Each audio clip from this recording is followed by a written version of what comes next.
अस्सलामुअलैकुम, welcome to देसी with modern touch. आज हम बनाने जा रहे हैं करेले गोश्त, जो बहुत ही मज़े के बनते हैं और करेले बिल्कुल कड़वे नहीं होंगे अगर आप इस रेसिपी को फॉलो करेंगे, और आपके घर वाले उंगलियां चाटने पे मजबूर हो जाएंगे। चलिए तो हम अपनी रेसिपी देखते हैं।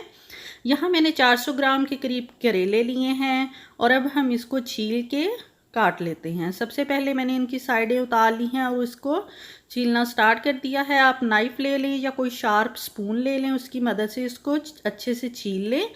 सिर्फ इसकी मोटी ऊपर वाली लेयर हमने उतारनी है, ज़्यादा नहीं छीलना, नहीं तो करेलों का टेस्ट जाता रहेगा। इसी तरह हम तमाम करेलों को छील लेंगे और फिर हम इसके बीज निकालते हैं। ये देखिए, मैंने तमाम करेलों को अच्छे से छील लिया है और वॉश कर लिया है। अब मैं दरमियान में कट लगा के शार्प स्पून लूँगी और उसकी मदद से तमाम बीज निकाल लूँगी। इसी तरह हम करेलों के बीज निकाल के इसको छोटे छोटे स्लाइसिस में कट करते हैं। ये देखिए, तमाम करेलों के बीज निकल गए हैं और अब मैंने इसको काटना शुरू कर दिया है। तमाम करेलों को अच्छे से काट लेंगे। अब हम इसको ठंडा पानी का बॉयल लेंगे और उसमें डाल देंगे 2 टेबलस्पून के करीब नमक। मेक श्योर करें कि पानी बहुत ठंडा होना चाहिए। अब हम इसमें करेले डाल देंगे जो हमने काट के धो के रखे थे, और साथ ही हम इसमें आइस क्यूब डाल देंगे ताकि ये और ठंडे रहें। इस तरीके से अगर आप करेलों को पकाएंगे तो आपके करेले बिल्कुल कड़वे नहीं होंगे और टेस्ट भी बहुत अच्छा होगा। अब करेलों को रखते हैं 2 घंटे के लिए साइड पे और अपना तैयार कर लेते हैं गोश्त। यहाँ मैंने 700 ग्राम के करीब बकरे का गोश्त लिया है और मैंने अच्छे से वॉश कर लिया है। वैसे भी बकरे का गोश्त तो बड़ा मज़े का लगता है और करेलों में और अच्छा लगेगा। और यहाँ पे मैंने बड़ी प्याज ली है और उसको स्लाइसिस में काट लिया है।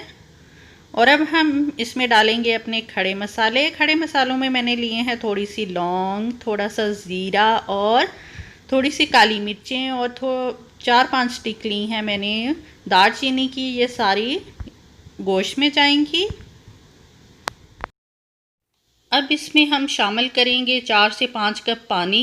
ये आपके गोश्त पर डिपेंड करता है कि कितना पानी उसको लगता है, मे बी आपको ज़्यादा डालना पड़े। और साथ में हम शामिल करेंगे 1 खाने का चम्मच अदरक लहसुन का पेस्ट, और साथ आधा चाय का चम्मच हम शामिल कर रहे हैं रेड चिली पाउडर, सुरख मिर्च का पाउडर, और 1 चाय का चम्मच भर के इसमें जाएगा नमक, क्योंकि करेलों को भी नमक लगा हुआ है। और आधा चाय का चम्मच जाएगा इसमें हल्दी पाउडर। और मैंने यहाँ पे फ्लेम ऑन कर लिया है हाई से मीडियम के दरमियान। तकरीबन हमें इसको गलाने में 45 मिनट और से 1 घंटा लग सकता है। ये आपके गोश्त पे डिपेंड करता है। अगर तो गोश्त फ्रेश है और छोटे बकरे का है तो वो जल्दी गल जाएगा। तो अब कवर कर दिया है, अब हम इसको पकाते हैं। और दूसरी तरफ करेलों को रखे हुए 2 घंटे हो गए थे। अब हम इसका पानी, नमकीन जो पानी है बर्फ़ वाला, वो निकाल देते हैं और करेलों को साफ़ पानी की मदद से 2 से 3 बार अच्छे से वॉश कर लेंगे ताकि अच्छे से इसकी कड़वाहट और नमक निकल जाए। और साथ ही हम इसको कर लेते हैं फ्राई। आप देख रहे हैं एक चूल्हे पे मेरा गोश्त पक रहा है और दूसरे चूल्हे पे मैंने 3/4 कप ऑयल डाल लिया है और ऑयल थोड़ा सा हो गया है गरम। अब इसमें जा रहे हैं करेले और हम अब चम्मच चलाते हुए इसकी दोनों साइडों को लाइट ब्राउन होने तक पकाएंगे। हमने अपना जो चूल्हा है वो मीडियम और लो के दरमियान रखना है, बहुत ज़्यादा हाई नहीं करना, बल्कि आहिस्ता आहिस्ता इसको पकाना है।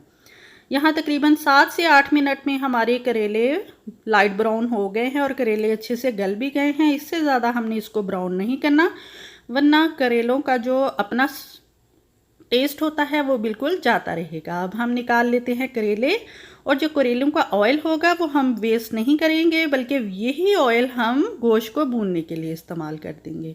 तो यहाँ चूल्हा ऑफ कर दें और ऑयल को रख दें साइड पे, और अब हम अपने मीट की तरफ चलते हैं और देखते हैं कि मीट हमारा कहाँ तक पहुँचा है। यहाँ पे बकरे के गोश्त को पकते हुए तकरीबन 45 मिनट हो गए हैं और इसका देखें पानी भी आलमोस्ट ड्राई होने के करीब है। तो अब हम चेक कर लेते हैं ये गल गया है। ये देखिए, ये अच्छे से गल गया है और बहुत आसानी से चम्मच की मदद से टूट रहा है।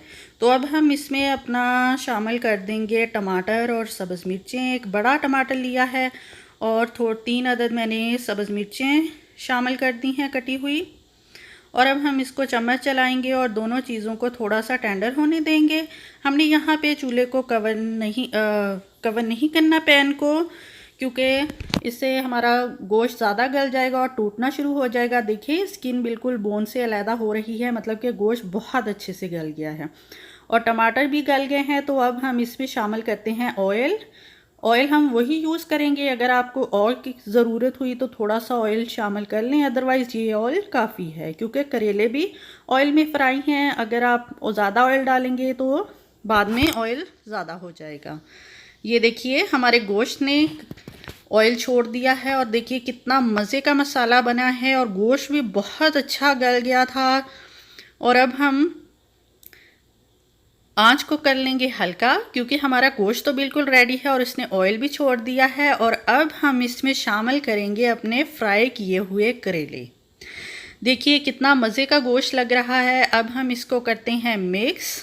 अच्छे से मिक्स करने के बाद हम इसको फ्लेम को बिल्कुल लो कर देंगे और इसको कवर करके पकाएंगे सिर्फ 3 से 4 मिनट। प्लीज़ आप मेरे चैनल को सब्सक्राइब ज़रूर करें, मेरी वीडियो को लाइक शेयर करें अपनी फैमिली और फ्रेंड के साथ। यहाँ पे मैंने कर दिया है अब अपने करेले गोश्त को कवर 2 मिनट के लिए, या 2 मिनट हो गए थे यहाँ कवर किए हुए गोश्त को। और देखें कितना मज़े का करेले गोश्त बना है। देखें ऑयल भी छोड़ दिया है और बिल्कुल पानी फील नहीं हो रहा, करेलों में भी अच्छे से मसाला चला गया है। तो अब हम इसमें शामिल करेंगे अपना सब्ज़ धनिया और ये बिल्कुल रेडी है खाने के लिए। आप इसको रोटी के साथ पेश करें, बॉयल राइस के साथ पेश करें, चाहे तो नान के साथ खाएं। तो प्लीज़ आप मेरे चैनल को सब्सक्राइब करें, मेरी वीडियो को लाइक और शेयर करें, अपने फैमिली और फ्रेंड के साथ अपना और अपनी फैमिली का ख्याल रखें। मेरी रेसिपी को ज़रूर ट्राई करें और मुझे कमेंट बॉक्स में ज़रूर फीडबैक दिया करें कि आपकी रेसिपी कैसी बनी है। इंशाल्लाह मैं नई वीडियो में नई रेसिपी के साथ आपके साथ ज़रूर मिलूँगी। अपना और अपनी फैमिली का ख्याल रखें। अल्लाह हाफिज़।